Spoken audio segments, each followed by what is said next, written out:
Čauko, neuveríš dnešný deň.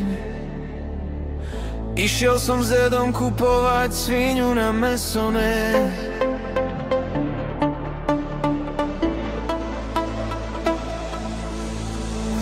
Týpek nám ponúkol divý aká, čo mal najazdené 8 kilometrov, nikdy nebúraný.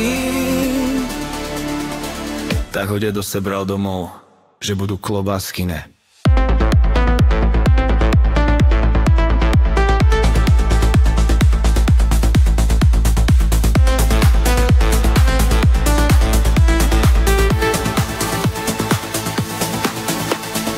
Až doma zistil, že má stočené kilometre a jablčka na prednej náprave vytočené o 180 stupňov.